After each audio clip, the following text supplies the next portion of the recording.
আমার সুযোগ নেই। আম্মু পাপাকে না 2015 সালে ইউটিউব জগতে পা রাখেন তরুণ কন্টেন্ট ক্রিয়েটর তৌহিদ আফ্রিদি। ক্যামেরার সামনে স্বতঃস্ফূর্ত উপস্থিতি, ভ্লগিং স্টাইল আর তরুণ প্রজন্মকে কেন্দ্র করে নির্মিত বিনোদনধর্মী কন্টেন্ট অল্প সময়েই জনপ্রিয়তা এনে দেয় তাকে। মাত্র 1 বছরের মধ্যেই তিনি হয়ে ওঠেন দেশের অন্যতম পরিচিত ইউটিউবার। সময়ের সঙ্গে সঙ্গে জনপ্রিয়তার গ্রাফ চড়তেই থাকে।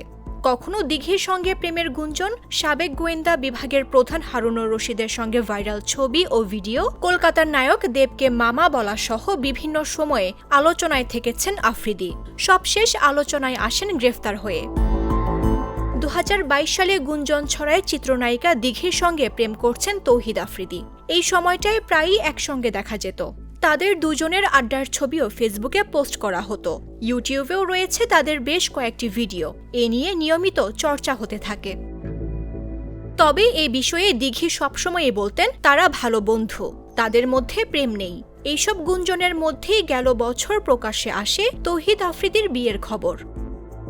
ইউটিউবার হিসেবে তিনি ভারতের পশ্চিমবঙ্গের বাংলা ছবির নায়ক দেবের সাক্ষাৎকার নেন। সেই ভিডিওতে উঠে আসে দেবের অজানা নানা গল্প। শুধু তাই নয়, দেব তখন আফ্রিদিকে তার অফিস ঘুরে দেখান, কলকাতার নানা জায়গাও ঘুরান, খাওয়ান।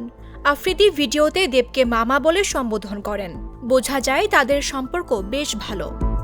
2015 সালে যখন অনেকেই জানতেন না ইউটিউবে ভিডিও বানিয়ে টাকা আয় করা যায়, সেই সময়েই হঠাৎ আলোচনায় আসেন আফ্রিদি। একের পর এক নিজের নামের ইউটিউব চ্যানেল থেকে ভিডিও পোস্ট করে আলোচনায় আসেন। শূন্য থেকে শুরু হলেও 1 বছরের মাথায় তার চ্যানেলের সাবস্ক্রাইবার 1 লাখ হয়ে যায়। 2 বছরেই পৌঁছে যায় 10 লাখে, যা সে সময়ে ছিল ইউটিউবার হিসেবে রীতিমতো আলোচিত ঘটনা।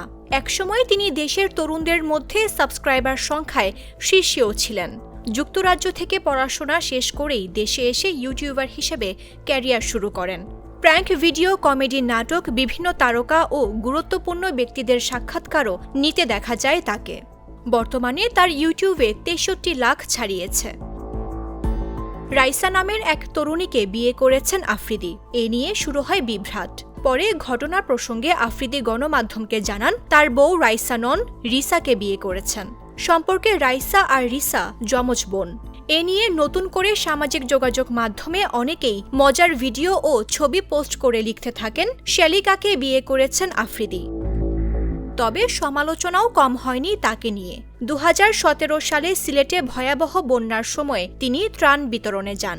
তবে ক্যামেরার সামনে অসহায় মানুষদের কান্না ও দুর্দশাকে কেন্দ্র করে ভিডিও বানানোর কারণে ব্যাপক সমালোচনা হয়। জনপ্রিয় রাজনীতিবিদ ও কয়েকজন মন্ত্রীর সাক্ষাৎকার নিয়ে আলোচনায় আসেন আফ্রিদি। অনেকে তাকে তরুণদের কণ্ঠস্বর বললেও সমালোচকরা বলেন এসব সাক্ষাৎকার ছিল সাজানো। এছাড়াও দুবাই, মালদ্বীপ ও ইউরোপ ভ্রমণের ভ্লগে তার বিলাসবহুল জীবনযাপন সমালোচনার জন্ম দেয়। অনেকেই প্রশ্ন তোলেন এসব আয়ের উৎস কোথায়। ক্যারিয়ারের শুরুতে করা প্র্যাঙ্ক ভিডিওগুলোতে অনেকেই অস্বস্তিকর পরিস্থিতিতে পড়তেন। পরে সেগুলো সামাজিক মাধ্যমে ট্রল হয় এবং তিনি সমালোচিত হন। এছাড়াও ঢাকা মহানগর পুলিশের গোয়েন্দা বিভাগের সাবেক প্রধান মোহাম্মদ হারুনুর রশিদের ছবি ও ভিডিও ভাইরাল হয়। ডিবির এই কর্মকর্তার সঙ্গে একাধিকবার দেখা করেন আফ্রিদি। নানা বিষয়ে সরব থাকলেও 24-এর কোটা আন্দোলনের সময় কোনো কথা বলেননি তৌহিদ আফ্রিদি। এ নিয়ে ইউটিউবার বন্ধু সালমান মুক্তাদির সমালোচনা করেন। তখন নতুন করে আলোচনায় আসেন এই তরুণ। পরে ফেসবুকে পোস্টে দুঃখ প্রকাশ করলেও শিক্ষার্থীর ক্ষোভের মুখে পড়েন তিনি। আবার ভাইরাল হন। তার এই স্ট্যাটাস মূলত প্রহসন হিসেবেই নেন শিক্ষার্থীরা। সবশেষ বৈষম্য বিরোধী আন্দোলনের একটি হত্যা মামলায় গ্রেফতার হয়েছেন দেশের জনপ্রিয় এই content creator. Mamduha Raisa, Jago news.